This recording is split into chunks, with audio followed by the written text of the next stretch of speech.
Hello, we are FTC Team 6327 Fetch from University High School in Orlando, Florida. We are an all-girls robotics team involved in promoting female involvement in STEM fields. And this is our story.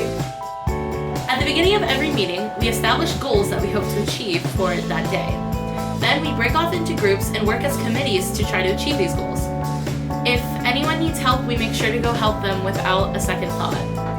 At the end of the day, we come back together as one group and discuss whether or not we have achieved these goals.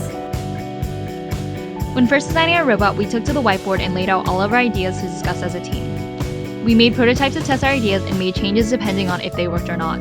During this process, the build team and the programming team worked closely together to make sure that the hardware and the software matched up. If there were any conflicts that came up, both teams would collaborate together to make sure that the problem was resolved.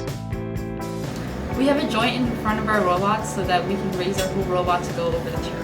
And our robot is able to go over the first 2 churros. We also added a 10-pound weight behind our robot so that we would add traction to the back wheels who weren't touching the ramp as we went up.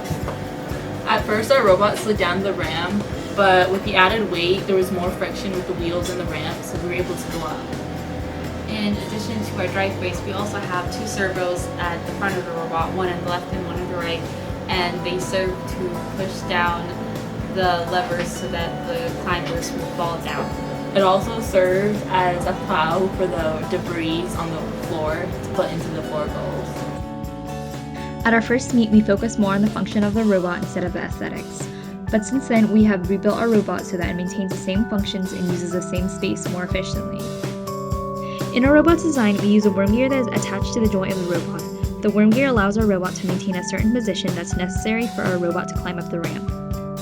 Our strategy during matches is to communicate with our alliance teams to try to figure out who's going to do what aspect of the game. For the past 3 years, our team has played an offensive strategy and it's worked pretty well, so we decided to continue with this. Since we would be playing offensively, we geared our robot for power instead of speed so that we could focus on scoring points for our alliance instead of zipping around the field and defending. We're always looking for new ways to help our community and further educate people of what robotics really is. Our team also participated in a Thanksgiving food drive. Our projected cost for both this season and the next season is $4,000. For funding this year, we received 2 grants, one from Rockwell Collins and the other from Lockheed Martin.